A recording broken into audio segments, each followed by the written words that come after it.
La Timone également. Elles vont nous parler des nouveautés dans la prise en charge chirurgicale des MICI. Merci, bonjour à tous. Merci à Alexandre Fabre et à Céline Roman de nous avoir invités. On va continuer dans l'axe nord-sud de la table ronde. On est parti de Lille, passé par Paris. Maintenant, on arrive à Marseille. Et donc, nous allons parler de la chirurgie et de ce qu'il y a de neuf en chirurgie dans la maladie de Crohn. Donc, on s'est concentré sur la maladie de Crohn parce que pour la RCH, au final, il n'y a pas de grande nouveauté chirurgicale. Donc, et on en opère très peu maintenant, vraiment de façon exceptionnelle à l'âge pédiatrique. Donc, on s'est vraiment concentré sur la maladie de Crohn. Donc, qui va être concerné, combien d'enfants vont être concernés par la chirurgie dans l'évolution de leur maladie de Crohn? C'est 25% des enfants, c'est quand même énorme. Souvent, c'est dans les 5 ans après le diagnostic. Et vous voyez, c'est un délai médian qui est assez court, qui est de 9 mois. 50% vont avoir une résection iléocécale. Et il faut quand même savoir, et c'est important pour la suite en fait, et pour comment on va les prendre en charge initialement, 50% vont avoir besoin quand même d'une deuxième chirurgie dans leur futur. Donc pourquoi on opère 25% d'enfants ou d'adolescents de maladie de Crohn donc à l'âge pédiatrique? Parce qu'en comparaison à l'adulte, finalement, le phénotype va être plus sévère, avec une inflammation plus étendue, des maladies agressives et progressives, avec un facteur dénutrition, retard de croissance et retard pubertaire, on va en reparler, avec une période pour les enfants qui sont une période de fragilité émotionnelle souvent et psychosociale pour certains. Quand on regarde le risque de chirurgie à 30 ans, il est plus élevé chez les enfants. Quand la maladie de Crohn a une révélation pédiatrique, vous voyez 50% à peu près, et à peu près 15% en cas de révélation à l'âge adulte. Donc, on va se poser la question vraiment dans notre prise en charge multidisciplinaire de ces enfants, de leur devenir à long terme, parce que bien entendu, il va falloir préserver le grêle, va falloir éviter la récurrence au maximum et prendre en compte les facteurs de croissance et de puberté. Et donc, nous devons développer, de façon, je redis, multidisciplinaire, des stratégies bien adaptées, avec des indications ciblées, des chirurgies d'épargne digestive et des chirurgies, si possible, mini-invasives. Donc, quels sont les facteurs prédictifs de chirurgie chez ces enfants adolescents? Dans cette étude, là, publiée dans Gastroentérologie en 2021, cette conférence de consensus, enfin, pas une conférence de consensus, mais un pool d'experts dans le Crohn a défini des facteurs qui pouvaient être prédictifs, selon eux, de la nécessité de chirurgie. Donc, ce qu'on voit en premier, on voit qu'un diagnostic, finalement, chez un adolescent, un enfant de plus de 13 ans, va être prédictif d'un recours plus facile à la chirurgie dans les 5 ans après le diagnostic, qu'une dénutrition, un retard de croissance va être également prédictif d'une nécessité de chirurgie, mais également une atteinte élective sur le grêle plutôt sera prédictif aussi d'une ou plusieurs chirurgies. Quels vont être les facteurs prédictifs de complications chez ces enfants adolescents, de maladies soit d'atteinte sténosante, soit d'atteinte fistulisante? L'enfant plus âgé va avoir tendance à faire plus de maladies fistulisantes et moins de maladies sténosantes. Il va avoir une atteinte, l'atteinte du grêle va plutôt favoriser des atteintes sténosantes que fistulisantes. Et l'atteinte périnéale, chez l'enfant et l'adolescent, va prédire quand même une atteinte sténosante et perforante plus importante. Si on regarde les recommandations de l'ESGAN qui datent de 2017, il n'y en a pas eu depuis, quelles sont pour l'ESGAN et cette société de référence pour vous, les indications finalement de chirurgie? Ça va être des enfants avec des maladies actives, limitées, avec une réponse au traitement médical qui va être insuffisante, en prenant également en compte, on va en reparler juste sur la slide après, l'importance également dans cette décision de chirurgie du retard de croissance staturopondérale et du retard pubertaire chez l'enfant.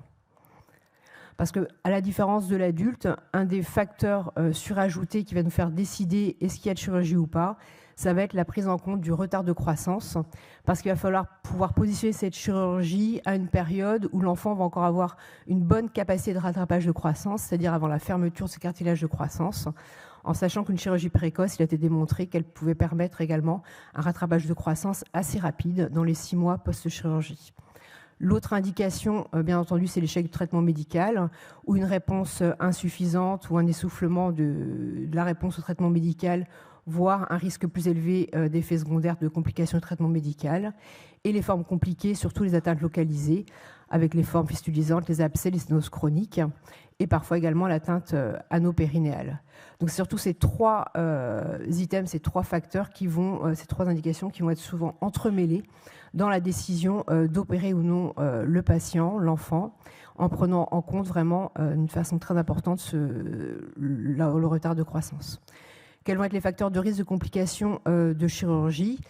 Il va falloir bien entendu éviter d'opérer les enfants sous traitement, sous corticoïdes ou sous anti-TNF.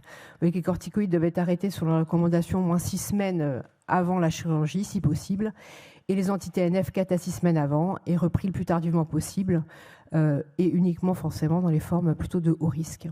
La prise en charge nutritionnelle est vraiment aussi un item extrêmement important pour diminuer les complications post-opératoires, surtout les fistules pour nous en chirurgie, avec une nutrition entérale au maximal qui doit être instituée en préopératoire pour favoriser notre cicatrisation post-opératoire, et parfois une nutrition parentérale si c'est nécessaire.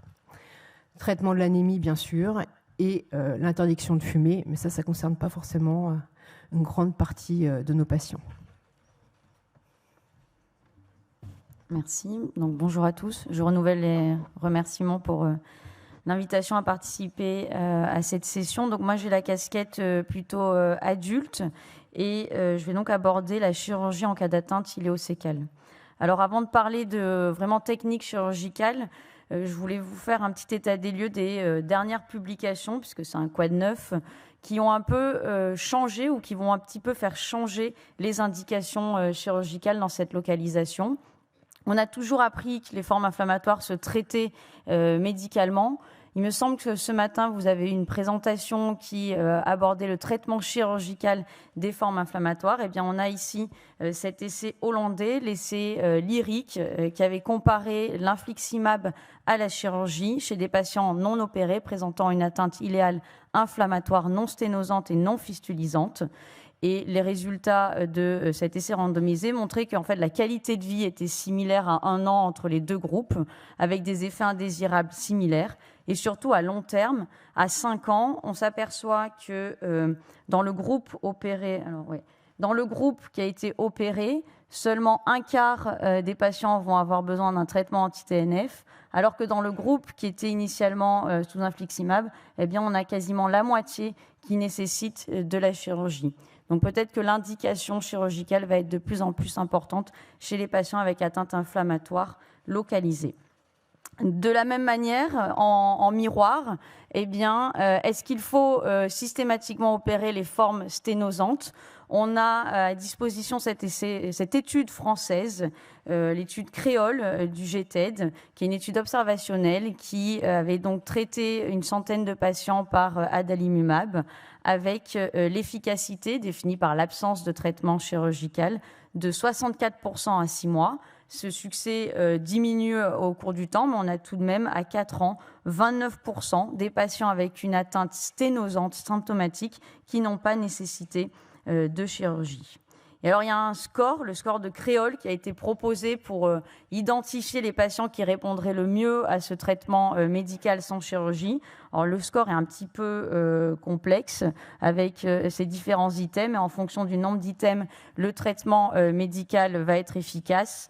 Je vous ai proposé de prendre les facteurs prédictifs à l'inverse pour vous montrer les facteurs de risque de traitement chirurgical, avec notamment cet item très intéressant, la longueur de la sténose et surtout la dilatation majeure d'amont sur l'imagerie que l'on retrouve dans une étude qui est parue à peu près à la même période, une étude américaine, avec un peu plus de patients, 221 patients traités médicalement pour une forme sténosante, toujours la même population, sans fistule, sans abcès. Là, le résultat est plus important. À 2 ans, on est à 33%. Et surtout, les facteurs prédictifs d'indication chirurgicale sont notamment cette dilatation du grêle. Donc, c'est une information assez nouvelle et intéressante. Et pour finir sur ces changements d'indication chirurgicale au cours du temps, il nous restait la forme fistulisante. De la même manière que l'étude Créole introduit le traitement médical dans les formes sténosantes, eh bien, nous avons ici l'étude MICA, qui est une étude française du GTED, qui propose également le traitement médical dans les formes fistulisantes. Et donc, vous voyez qu'à 6 mois, on a 74% des patients, donc les 3/4, qui ont eu un traitement médical uniquement. Donc voilà un petit peu des changements de dogme, d'indication chirurgicale. Et je passe maintenant à des questions plus techniques. Je ne reviens pas du tout sur la place de la voie mini-invasive qui est reconnue et qui ne nécessite plus du tout de débat à l'heure actuelle. Et donc, je vais aborder quelques points techniques chirurgicaux qui ont fait, en revanche, eux, l'objet de débats au cours des dernières années. La première question, c'est la résection du mésentère. On cherche toujours à savoir d'où vient la récidive de la maladie de Crohn. Est-ce qu'elle ne serait pas due au mésentère en regard de la zone malade? Ce mésentère, cette sclérolipomatose qui est vraiment caractéristique. Et donc c'est pour ça que cette équipe irlandaise avait proposé, avait comparé des patients avec une résection du mésentère, ici un petit peu comme s'il faisait un curage carcinologique à minima, versus une chirurgie que l'on appelle ras du tube, donc sans emporter le mésentère malade. Et dans cette première étude, eh bien, il y avait des résultats très satisfaisants et prometteurs en termes de récidive, puisque les patients qui avaient eu une résection du mésentère avaient quasiment pas de risque de récidive. Donc, on s'est tous un petit peu lancés là-dedans. Et puis, en fait, il y a des études beaucoup plus récentes qui montrent le contraire. On a ici cette étude italienne qui a comparé résection du mésentère et pas de résection du mésentère, donc chirurgie ras du tube comme d'habitude. Et là, les courbes, en termes de risque de récidive, parlent d'elles-mêmes. Et puis, enfin, on a un essai randomisé international, l'essai SPICY, qui montre que la résection du mésentère ne réduit pas le risque de récidive. Donc, on oublie ce concept de résection du mésentère. Et donc, toujours pour essayer de trouver des solutions au risque de récidive, il y a la question de l'anastomose. L'anastomose, après une résection intestinale, doit être normalement large, et en général latérale, mécanique, manuelle, ça c'est peu importe, ça dépend un peu des habitudes chirurgicales. Et dans ce contexte-là, il a été introduit le concept de l'anastomose conoès, qui est une anastomose un petit peu compliquée. Donc je vous ai mis ici l'illustration initiale de feu Monsieur Conoès, qui en fait proposait de réaliser une anastomose en s'éloignant en fait des zones d'agrafage, partant du principe que la récidive elle va avoir lieu à ce niveau-là. Donc en gros, l'idée est d'adosser les deux zones d'agrafage et ensuite de faire une anastomose sur le bord antimésentérique. Donc ça ferait une sorte d'anastomose latéro-latérale, mais un peu boudinée, si je puis dire. Je suis désolée, c'est peut-être marseillais comme adjectif. Mais voilà, c'est un peu complexe comme anastomose. Il fallait mesurer en plus la distance ici entre l'incision et l'adossement. Et pareil, résultat hyper séduisant. Vous voyez les courbes. La courbe rouge, c'est ceux qui ont eu le conoès, aucune récidive. Et en fait, on a des données françaises, l'étude Cocorico, qui est l'étude du GTED chirurgical, qui montre qu'il n'y a aucun bénéfice à faire cette anastomose conoès, ce qui est finalement une bonne nouvelle parce que techniquement, c'était quand même un peu laborieux. Et puis quelques mots sur une autre manière d'opérer les formes sténosantes. Donc là, il ne faut pas du tout qu'on soit dans de l'inflammatoire ni dans le fistulisant. C'est les structuroplasties qui vont permettre l'épargne digestive. Donc vous connaissez la plus utilisée, la technique d'Heineke-Mikulicz, qui est un peu comme la pyloroplastie quand on a une sténose du pylore, c'est-à-dire qu'on ouvre dans le sens de la sténose et on recoue dans l'autre sens pour lever la sténose à ce niveau-là. Lorsque la sténose est un peu plus longue, on peut faire la technique de Finet qui, alors vous voyez, on va ouvrir tout le long de la sténose et après on va faire une sorte d'anastomose latérale, mais en fait ça crée une sorte de diverticule et donc c'est pas l'idéal, il y a une pullulation à ce niveau-là. Et puis on a un autre type de structuroplastie qu'on appelle non conventionnelle, c'est la structuroplastie décrite par Michelassi et qui s'adresse à des sténoses extrêmement longues ou à une succession de sténoses sur l'ensemble du grêle. Et donc là, pour éviter de faire 15 Heineke Mikulits, ce qui retarderait le programme opératoire, il y a cette technique qui consiste en fait à ouvrir le grêle sur toute la zone malade sténotique et l'anastomoser en latéraux-latéral, créant ainsi une sorte de grosse saucisse, si je puis dire. Et je me permets de le décrire comme une saucisse parce que j'ai eu la chance de côtoyer M. Michelassi pendant 1 an, pendant ma mobilité internationale. Donc, il m'a beaucoup parlé de cette sausage, qui est donc représentée sur cette illustration. Et vous voyez ici, c'est un de ces cas les plus emblématiques, avec une atteinte sur quasiment tout le grêle jusqu'à la valvule iléosécale, chez qui il a proposé une résection segmentaire et un side-to-side, donc la structuroplastie selon Michelassi, à ce niveau-là, pour régler toute cette atteinte sténosante successive. Et on a donc repris son expérience qui, en fait, concerne, vous voyez, c'est assez rare, hein, puisque, alors, vous ne voyez peut-être pas très bien, ceci dit, c'est 60 patients entre 92 et 2016, 60 patients qui ont eu un side-to-side ou 2 side-to-side, et à long terme, on a 86% des patients qui ont toujours leur structuroplastie, selon Michelassi, en place et fonctionnelle. Et en termes de résultats post-opératoires, la longueur épargnée qui était en médiane de 50 cm, une morbidité totalement acceptable et surtout pas de cancer laissé en place. Donc c'est très rare. En plus, en France, on n'est pas trop fan des structuroplasties, je ne sais pas pourquoi. Mais dans quelques cas, cette structuroplastie non conventionnelle peut être une bonne option.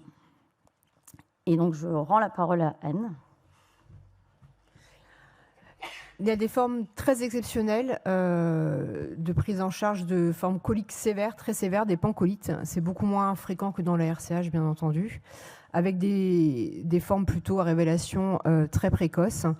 Des enfants qui ont des colites aiguës fulminantes, chez qui il va falloir proposer une chirurgie rapide et précoce. Qu'est-ce que dit l'EFSGAN sur cette chirurgie et qu'est-ce qu'on fait, nous, chirurgicalement? C'est exceptionnel, on n'en a quasiment pas. Hein. Les enfants qui arrivent dans cet état-là, on leur fait une colectomie subtotale, une iléostomie en première intention. On n'ira bien entendu pas faire d'anastomose d'emblée. On fait une anastomose iléorectale secondaire s'il n'y a pas d'atteinte rectale ou s'il n'y a pas d'atteinte périnéale. Est-ce qu'il y a une place pour les anastomoses iléoanales avec réservoir en J dans le Crohn? Encore exceptionnel, hein, exceptionnel de chez exceptionnel. C'est pas recommandé par l'EFSGAN, mais il y a une petite... parce que ça donne... On a un risque élevé de complications post-opératoires et de récidive d'une maladie de Crohn sur le réservoir en J, voire des échecs de réservoir. C'est quand même quelque chose qui peut être discuté dans ce cas exceptionnel s'il n'y a pas d'atteinte périténale et s'il n'y a pas d'atteinte iléale. Donc, petit aparté sur les formes coliques sévères qui sont quasiment inexistantes dans la maladie de Crohn. Ce qui est beaucoup plus fréquent, en revanche, c'est les lésions anopérinéales, avec une incidence très variable, hein, comme vous le voyez. Quand on parle de lésions anopérinéales, on parle de lésions du canal anal, du périnée, du bas rectum ou de la cloison recto-vaginale. Ça peut être inaugural dans la maladie de Crohn chez l'enfant dans 8 à 20%, et ça va être responsable de douleurs et de suintements chroniques très invalidants. Donc si on regarde dans cette cohorte de 6600 enfants adolescents, une cohorte nord-américaine, on voit que finalement... c'est quoi, c'est le vert, le bip? On voit qu'à 2 mois de la révélation de la maladie de Crohn, vous avez 4% d'enfants qui ont des atteintes anopérinéales. Et on voit que cette incidence augmente de façon très importante à 5 ans du début de la maladie, avec 25% des enfants qui vont avoir des lésions anopérinéales. Donc quel type de lésions peuvent avoir les enfants? Ils peuvent avoir des marisques, là, donc c'est des marisques très développés là, au niveau périnéal. Le traitement, si elles sont symptomatiques, on n'ira rien faire. On pourra être amené à les réséquer seulement quand la maladie est contrôlée et bien à distance du début de la maladie, et quand c'est très invalidant et douloureux. Ce qu'il y a beaucoup plus, en revanche, ce sont les fissures non compliquées que vous devez voir. Comment on les traite? Généralement par topiques locaux avec des crèmes cicatrisantes, rarement des indications de crèmes à base de dérivés nitrés, avec une place du Botox également pour faciliter la guérison. Les ulcérations, très rares, mais ça va nécessiter forcément un traitement par voie générale. Et les hémorroïdes, alors exceptionnels également, mais ça peut être un mode de révélation également de la maladie de Crohn. Et on n'ira bien entendu pas les opérer le plus possible. Et les formes que vous connaissez le plus et qu'on traite le plus en pédiatrie et chez l'adolescent, c'est vraiment les abcès et les fistules anopérinéales. Donc comment on fait le bilan des abcès ou des fistules anopérinéales? On utilise forcément l'IRM périnéal afin de pouvoir classifier nos types de fistules. Vous voyez en A, en bas à gauche, c'est les fistules vraiment superficielles, qui sont assez fréquentes. En B, c'est les fistules intersphinctériennes, vous voyez, qui passent entre le sphincter externe et le sphincter interne. Les transsphinctériennes qui vont passer au travers des deux sphincters. Les suprasphinctériennes, comme son nom l'indique, ça passe au-dessus finalement des deux sphincters. Et l'extrasphinctérienne. Comment on va les traiter? Donc les antibiotiques, métronidazole, ciprofloxacine sont les antibiotiques qu'on utilise de référence. Ça va seulement diminuer le suintement et diminuer la douleur, mais ça ne va pas du tout permettre une cicatrisation. Les traitements généraux, les anti-TNF, sont utilisés généralement en traitement d'attaque et en traitement d'entretien, un traitement d'entretien qui est long. Ça a bien été démontré dans cette étude de 2018, l'étude, je pense, du professeur Remeleux, qui est à Necker, si je ne me trompe pas, qui a montré au bout de 12 semaines une cicatrisation des fistules dans 44% et une amélioration dans 53%. Les anti-TNF permettent une cicatrisation, voire une guérison. Parfois, il y a besoin d'un traitement local associé, et c'est là que nous intervenons, soit par céton, soit mise en place, ou soit par drainage s'il y a un abcès à drainer. Donc le céton, je pense que vous êtes tous familiers, hein, on repère la fistule, ici, pardon, et on va aller mettre un petit fil comme ça, élastique, pour bien drainer la fistule et permettre que les suppurations s'écoulent tranquillement et permettre une guérison. Est-ce que le céton suffit finalement à lui seul à traiter une fistule? Non, il a bien été démontré que le céton seul ne suffira pas et que c'est vraiment l'association traitement local céton plus anti-TNF qui permettra une guérison de la fistule. Donc en pratique, comment on fait? Une fistule non symptomatique, bien sûr, on surveille. Une fistule symptomatique, suintement, douleur, saignement, si elle est simple, on ira mettre des cétons sans traction. On n'utilise plus ce type de céton qu'on resserrait finalement de façon régulière jusqu'à ouvrir complètement la fistule et permettre une cicatrisation dirigée du fait des nombreuses lésions sphinctériennes que cela peut induire. En cas d'abcès, on draine et à nouveau le céton. Dans les fistules plus complexes, le docteur Mèche va revenir dessus un peu pour leur traitement. Mais bien sûr, en pratique, c'est un traitement également par anti-TNF qui devrait être mis en place.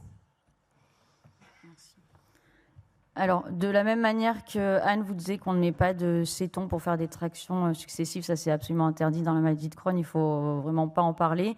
La fistulotomie est également interdite, hein, il ne faut absolument pas détruire l'appareil sphinctérien. Alors, on en discutait hier, si c'est une fistule qui est totalement superficielle, qui ne prend pas l'appareil sphinctérien, ok, mais pour que les messages soient clairs, pas de fistulotomie dans les lésions anopérinales, dans les fistules de maladie de Crohn. La question du retrait simple du céton, pourquoi pas, mais alors voilà un peu les cas où ça peut être envisagé. Je vous ai surligné les cas qui me semblaient vraiment les plus importants avec finalement la dernière ligne, c'est-à-dire le patient qui ne veut pas de prise en charge chirurgicale et qui veut qu'on se débarrasse du céton. Ok, mais il faut vraiment informer qu'il y a un risque majeur de récidive et d'abcès notamment. Et puis ensuite, en pratique, quelle chirurgie on peut faire? eh bien, ça va être de la chirurgie qui va être conservatrice vis-à-vis de l'appareil sphinctérien. Il y a le lambeau d'avancement qui consiste à oblitérer en fait l'orifice primaire intracanalaire. La condition, c'est qu'il n'y ait pas d'atteinte luminale de la maladie de Crohn et que le trajet ne soit pas inflammatoire, sinon ce lambeau va être voué à l'échec. Autre possibilité, c'est la technique du lift, qui en fait consiste à interrompre le trajet fistuleux ici dans l'espace intersphinctérien. Donc en fait, on fait une petite incision arciforme autour de l'anus en regard de l'espace intersphinctérien et on va venir cathétériser la fistule, la contrôler avec un dissecteur, la ligaturer et interrompre ici le passage de cette fistule. Donc pour pouvoir le faire, il faut que ça soit une fistule qui soit quand même basse et qui soit transsphinctérienne pour en fait interrompre le passage intersphinctérien. Donc si vous avez une fistule intersphinctérienne, c'est pas possible, on est déjà en intersphinctérien. Et si vous avez une fistule, comme l'a montré Anne, très haute, extrasphinctérienne, c'est pas possible non plus parce que ça va être trop profond. Donc ça, c'est une technique qui est assez intéressante dans le concept. Ça fait pas vraiment de séquelles, hein, ça cicatrise bien finalement à ce niveau-là. Bon, par contre, l'efficacité, c'est un peu comme toutes ces techniques conservatrices, c'est qu'on est entre 50 et 70%. Je vous ai mis le laser. Le laser, on n'en parle pas trop dans le cas de la maladie de Crohn, mais c'est quand même un outil conservateur. Donc l'idée, c'est de placer une sonde de laser dans le trajet fistuleux. On l'introduit de l'extérieur, on va jusqu'à l'intérieur. Donc il faut imaginer qu'on est à l'intérieur, avec un petit drain qui nous permet d'aller à l'intérieur. Et on va délivrer de l'énergie laser de l'intérieur vers l'extérieur pour complètement effondrer le trajet fistuleux. Comme les deux autres techniques, c'est une épargne sphinctérienne, mais avec un risque de récidive qui est malheureusement, qui peut aller jusqu'à 50%. Le problème, c'est qu'il y avait tous les espoirs qui étaient mis sur les cellules souches, avec des résultats extrêmement prometteurs pour tous les cas de figure, échec des autres traitements, trajet complexe, trajet inflammatoire. Et donc à la question quoi de neuf dans les Mickey, la dernière nouvelle, c'est une mauvaise nouvelle, c'est que les cellules souches ne sont plus commercialisées depuis le mois de décembre. Et donc ça complique un peu la prise en charge. Heureusement qu'on peut retomber sur nos pattes et donc il y a probablement des espoirs autour de ce qu'on appelle la fraction vasculaire stromale ou la micro-graisse autologue. Et donc là, je vais besoin d'être un peu chauvine et de vous faire part de la publication de l'équipe de gastro-entérologie de l'hôpital Nord, avec notamment Mélanie Serrero qui a travaillé et qui travaille d'ailleurs toujours sur ce sujet. L'idée étant de prélever en fait la graisse des patients et de faire ensuite un certain nombre de centrifugations dont je vous passe le détail pour ensuite réinjecter cette graisse autologue dans le trajet fistuleux. Ça permet une rémission de 60% à 1 an. Ça améliore la qualité de vie. Par contre, ça n'a pas d'influence sur l'activité luminale. Et donc, vraisemblablement, c'est ça, aujourd'hui, l'avenir pour la prise en charge des lésions anopérinéales de maladie de Crohn. Et donc, on va conclure. Les messages forts, il y en a 5. Le retard de croissance, c'est l'indication de la chirurgie précoce dans la maladie de Crohn iléo-colique chez l'enfant. Pour ce qui est des indications, vous avez vu qu'il y a une sorte d'évolution. Hein, on va peut-être plus opérer les formes inflammatoires et moins les formes sténosantes ou fistulisantes. Dans les détails techniques, le mésentère, eh bien, on s'en fout, on l'oublie. L'anastomose conoès, c'était très séduisant, mais on l'oublie aussi. Les stricturoplasties, qui pourraient de plus en plus se développer lorsqu'il y a l'indication, c'est-à-dire sténosant. Et puis, pour le gros chapitre des lésions anopérinéales de Crohn, nous n'avons pas de traitement chirurgical efficace pour le moment. On a des traitements qui conservent l'appareil sphinctérien et l'avenir, comme je vous l'ai dit juste avant, est probablement, je l'espère, à la graisse autologue. Merci de votre attention.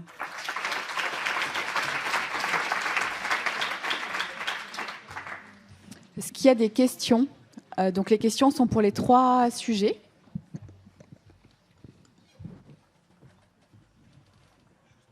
Jérôme. Pardon.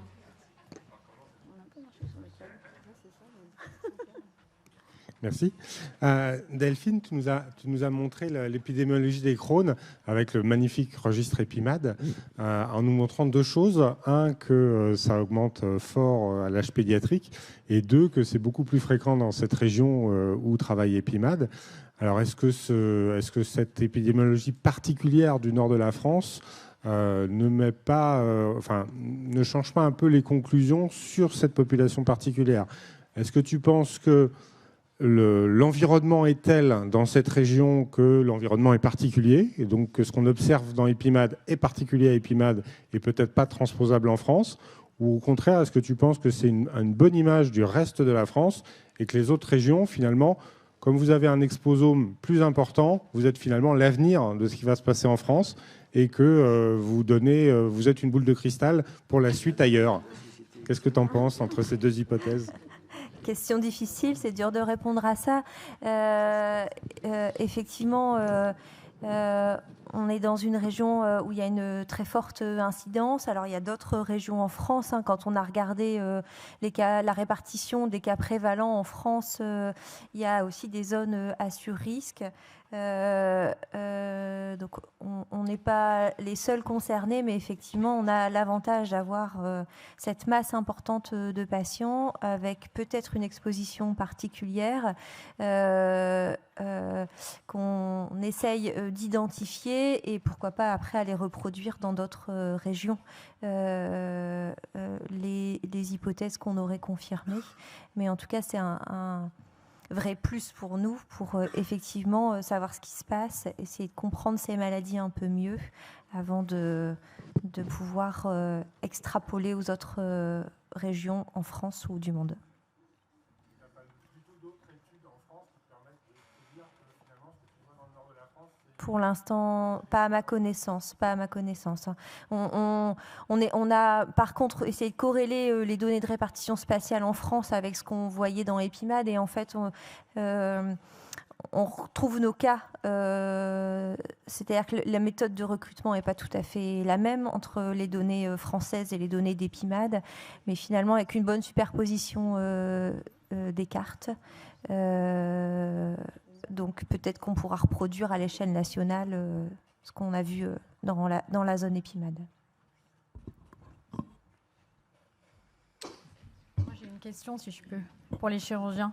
Moi, dans mon expérience de proctologue amateur, mais je travaille avec une collègue de l'hôpital Saint-Joseph, on retire les cétons et on ne fait pas de traitement de fermeture parce qu'en fait, ils se ferment quand même dans la grande majorité des cas sous traitement médical par anti-TNF à bonne dose optimisée. Qu'est-ce que vous en pensez ? Alors, c'est rigolo parce que j'ai discuté de cette question avec une proctologue de Saint-Joseph. Donc, c'est peut-être la même personne. Et c'est même cette personne qui m'a donné la liste des indications pour retirer uniquement le céton. Donc, voilà. Non, je pense dans quelques cas particuliers, ceux qui étaient listés, c'est envisageable. Après, chez l'adulte, en tout cas, moi, je ne suis pas fan de retirer le céton parce qu'il récidive quand même souvent. Et donc, voilà, ce n'est pas un truc que je fais le plus souvent. Juste pour ajouter, je pense qu'en fait, les enfants en pédiatrie sont souvent dans ta liste où tu retires le céton, en fait, probablement. Quand on voit la liste que tu as listée pour dire est-ce qu'on retire le céton de façon simple, sans faire de traitement secondaire, je pense que les patients rentrent dedans, en fait, souvent. C'est pour ça. Ouais. Alors moi, j'ai une question qui fait le grand écart entre ta présentation du matin, Delphine, et la chirurgie. Est-ce que tes patients qui étaient opérés avaient un traitement après ? Et quel type de traitement ? Est-ce qu'ils étaient sous biothérapie après ? Alors, je ne peux pas te répondre précisément à cette question parce qu'on n'a pas regardé précisément, mais on a les données des traitements reçus après. Et donc, je ne peux pas te répondre aujourd'hui, mais c'est une question très intéressante. Après, je ne suis pas très sûre que, vu période pendant laquelle ont été inclus les patients qui ont eu beaucoup de traitements préventifs. Hein. À l'époque, on commençait à manier les anti-TNF et on n'était pas du tout dans la mise en place d'un traitement immunosuppresseur ou anti-TNF en post-op. Mais c'est une bonne question, oui. Après, moi, j'ai juste une remarque, ce n'était pas tout à fait les mêmes malades, parce que dans l'IRIC, c'est des B1, donc des formes purement inflammatoires. Or, dans l'étude de Delphine, si tu me corriges, hein, mais c'était des B2, B3, donc ce n'est pas les mêmes malades. Quand on est fistulésant et sténosant, on n'a pas une forme purement inflammatoire, donc je pense qu'on ne peut pas comparer. Et la chirurgie qui a l'air de marcher dans l'IRIC, en tout cas, c'est des malades juste inflammatoires qu'on opère et qui n'ont pas de traitement après pendant plusieurs années. Non, mais je suis nous, on les a pas, ceux-là. Ce qu'elle montrait quand même, on en a très peu des B1 seuls. Ce qu'elle montrait aussi, c'est que si tu opérais les B2, B3 et que tu mettais pas d'anti-TNF, finalement, ils évoluaient presque mieux que ceux qu'on met sous anti-TNF. D'où ma question. C'est-à-dire, est-ce qu'ils ont un traitement après et finalement c'est la même chose, ou est-ce qu'ils n'ont pas de traitement et dans ces cas-là, il faut quand même qu'on se pose la question. D'autres questions? Oui. Monsieur Viala. Mais c'était pour répartir mes questions. Bénédicte, tu nous as montré que les petites molécules, tu les as traitées de nouveaux corticoïdes. J'ai bien aimé cette image. Et effectivement, ça touche plein de voies métaboliques en même temps, ce qui est évidemment très inquiétant et très gênant pour prédire une association. Est-ce que tu penses que de ce fait, comme ça touche plein de voies, on a moins intérêt à les associer? Parce que quand on se dit on associe une molécule dirigée contre une seule cytokine avec une autre molécule dirigée contre une seule cytokine, on a peut-être plus de chances de voir ce qui va se passer, alors qu'avec ces machins qui touchent tout, est-ce que tu aurais tendance à déconseiller l'association? C'est ce que conseillent les adultes, hein, c'est de les mettre en monothérapie parce qu'ils ont quand même pas mal d'effets indésirables et ils ont une puissance anti-inflammatoire qui a l'air importante. Donc en général, quand on démarre un anti-JAK, on arrête les autres, ou en tout cas on allège franchement le traitement. Je ne crois pas qu'il y ait de données dans la littérature de combiothérapie. Enfin, il y a des données de combio, mais c'est plutôt quand même 2 biothérapies. Il y a quelques données avec un anti-TNF et un JAK, notamment dans les colites très sévères. Mais au fur et à mesure du temps, ils ont tendance à arrêter pour laisser que les anti-JAK quand même. Parce qu'il va y avoir trop d'effets indésirables, notamment infectieux, je pense. Hein. Moi, je voudrais revenir au bon vieux Immurel, parce que là... on est un petit peu déçus. On n'a pas beaucoup de molécules chez l'enfant, en fin de compte. Donc, quelle est votre expérience personnelle? Il faut le mettre 6 mois, 12 mois, on arrête après, on ne le met pas du tout. Comment vous faites maintenant?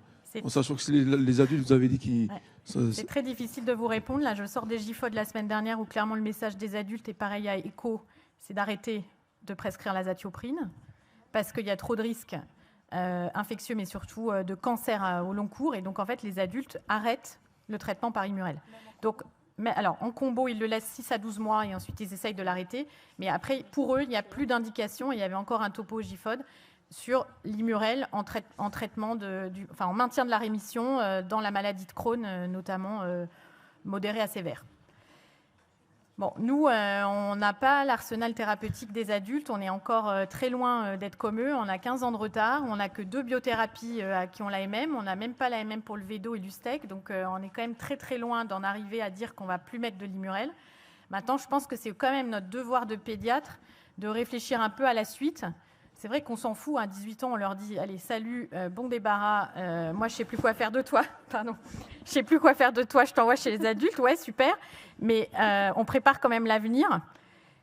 10 ans d'Immurel, 15 ans d'Immurel, moi, je ne sais pas ce que ça va donner plus tard. Je ne pense pas que ce soit franchement très positif. Et c'est vrai que quand on a des biothérapies qui marchent très bien, on a quand même envie de ne plus trop donner d'Immurel.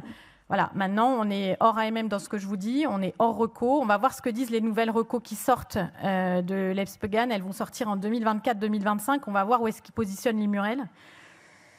Voilà, c'est très difficile de vous répondre. Juste une remarque sur l'Immurel. Je trouve qu'il y a quand même, en pédiatrie, on a une espèce de grand écart entre les hépatites auto-immunes, où c'est la première ligne dans toutes les recos, et les Mickey, où on nous dit « Oh là là, il faut arrêter ça vite, c'est trop dangereux ». Bon, après, je n'ai pas de réponse claire, mais vu qu'on prend en charge les deux types de patients, je trouve qu'il y a une espèce de paradoxe où finalement on laisse l'Immurel relativement longtemps dans certaines hépatites, bon, c'était juste une réflexion sur... Je suis entièrement d'accord et on a tous dans nos cohortes des patients qui sont sous Immurel et qui vont parfaitement bien. Donc là, il y a une étude qui se lance chez les adultes parce qu'ils ont des patients de plus de 60 ans qui sont sous Immurel depuis très longtemps, qui vont parfaitement bien en rémission. Et donc, ils l'arrêtent. Et là, ils sont en train de montrer que ça rechute. Et donc, en fait, et qu'on a du mal à les rattraper. Et donc, là, ils sont en train de les reprendre, notamment dans le registre parisien. Donc, on va avoir des données pour répondre. Mais c'est vrai que c'est très difficile. Et là, la position des adultes est assez clear-cut en ce moment. Hein. Et après, Alexandre, dans les hépatites auto-immunes, je pense qu'il y a aussi une balance bénéfice-risque. Le risque, c'est la greffe. La maladie de Crohn, on a d'autres médicaments et on n'a pas ce... Oui. Après, on a des profils de safety qui sont plus rassurants avec les biothérapies qu'avec l'Immurel, quand même. Donc, c'est ça qui compte. Après, dans l'hépatite auto-immune, je ne suis pas spécialiste et je ne peux pas vous dire ce qu'il faut remplacer, mais... Voilà. Et il y avait des données aussi au GIFOD, pareil, sur le méthotrexate. Enfin, c'est le même principe. Et pour l'instant, voilà, l'idée, c'est d'arrêter ces petites vieilles molécules. Oui, pour l'arrêt de l'azatioprine, c'est une étude qui a été faite il y a 15 ans à Saint-Antoine, où ils ont montré qu'il y avait 50% de récidive à 1 an en endoscopie, 50% de clinique à 1 an et 100% en endoscopie à 2 ans. Hein. Et que quand on reprenait l'azatioprine, 30% des patients qui étaient très bien précédemment ne répondaient plus au traitement. Ouais, c'est double peine quand même. Je suis étonné. Alors peut-être qu'après 60 ans, ils ont eu des signes de dire que c'est différent. Je suis étonné qu'ils refassent l'étude. Ils ont les mêmes résultats, c'est bien tout le problème, sauf qu'après 60 ans, ils l'arrêtent pour le risque de cancer notamment. Cancer, j'entends bien. Ouais.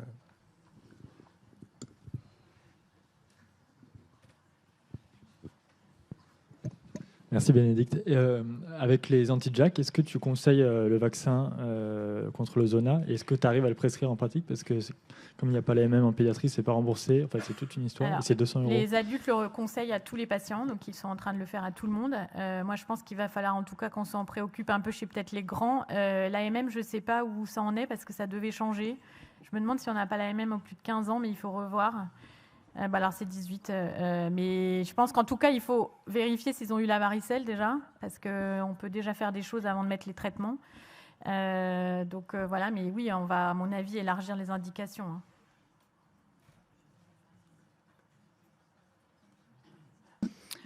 S'il n'y a plus de questions, on va arrêter. Pendant que le dessinateur se prépare...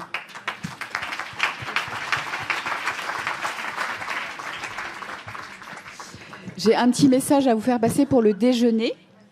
Les gens qui ont des tours du cou verts, normalement, n'ont pas de déjeuner réservé, sauf ceux qui sont invités par la société Ipsen, qui sont invités à aller retirer leur nouveau tour de cou au stand Ipsen. J'espère que c'est clair.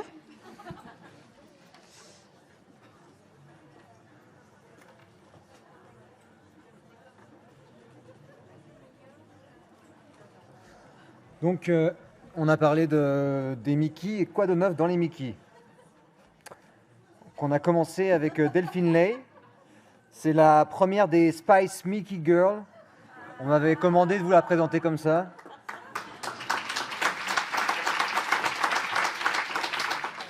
Et donc, qui nous a parlé d'épidémiologie, qui est importante pour connaître le poids des Mickey sur notre système de soins. Donc, on voit la petite enclume des Mickey. Avec une évolution au début du XXIe siècle. Elle diminue en Amérique du Nord, parce que moi, j'ai jamais mal au ventre. Et voilà. Distribution des phénotypes, donc c'est quand même relativement stable sur les 30 ans de l'étude. Pas tous, évidemment, mais en tout cas, la mère de la fistule est très, très calme, de 1995 à 2025. Donc il y a beaucoup de progrès qui ont été faits sur le rôle de l'alimentation. Il y a des individus sains qui ont été suivis pendant de nombreuses années. Il faut même les suivre pendant la nuit parce que des fois, ils leur prennent une envie de viande rouge. Ensuite, on a parlé de l'ISD, qui est un score inflammatoire de l'alimentation. Yes, si je reprends une bière, je vais avoir un score record. On va gagner. Ensuite, on a parlé des petites molécules et des modalités d'action. Donc, on a vu d'abord que les biothérapies, c'était des grosses molécules qui ciblent une seule cytokine. Sarah Connor. Non, c'est juste à côté. Je ne sais pas si vous connaissez ce film. Ensuite, on a vu les anti-JAK. Bon, tous les jacks restent derrière la barrière. Moi, c'est John. Donc, eux, ils arrivent à repousser beaucoup plus de cytokines. Et il y a encore d'autres voies, je ne les ai pas toutes notées, hein, mais j'ai notamment les anti-SMAD, si j'ai bien compris, qui bloquent les voies de signalisation et donc qui bloquent toutes les cascades jusqu'au noyau. Bon, moi, c'est à peu près ça l'image que j'avais, mais je pense que c'est pas tout à fait ça. Donc ensuite, on a eu un peu la pub des anti-Jack qui fonctionne là où les bios ont échoué. Anti-Jack avec Jack Sparrow, Jack Audiard et Jack Addy. Sont considérés par certains comme les nouveaux corticoïdes, d'après Cinérama. Mais attention au risque d'infection. Ce film m'a donné de l'herpès, dit Jacques Chirac. Pauvre Jacques Chirac. Donc ensuite, on a parlé de la prise en charge chirurgicale de la maladie de Crohn. 25% des enfants pris en charge chirurgicalement dans les 5 années après le diagnostic. Pourquoi toi, tu es un pirate du ventre? C'est pas juste. C'est parce qu'il est plus petit. Le signal, c'est un retard de croissance. Et la chirurgie peut permettre une reprise de la croissance. Ensuite, on a parlé de chirurgie mini-invasive. Je vais peut-être changer de scalpel. Changement de dogme par rapport aux formes fistulisantes. À 74%, maintenant, le médical suffira. On a eu l'effet Spicy, une étude italienne qui rend has-been la résection du masinter. J'ai aucune idée de ce que c'est. J'ai appris que les Spice Girls étaient italiennes. Structuroplastie non conventionnelle. Non conventionnelle? Attends, mais moi je coupe de la saucisse tous les jours. Hein. Quick. Ensuite, la prise en charge des fistules.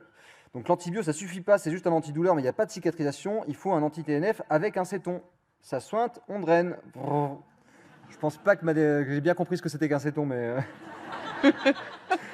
j'ai fait ce que j'ai pu. Voilà, c'est tout. Merci.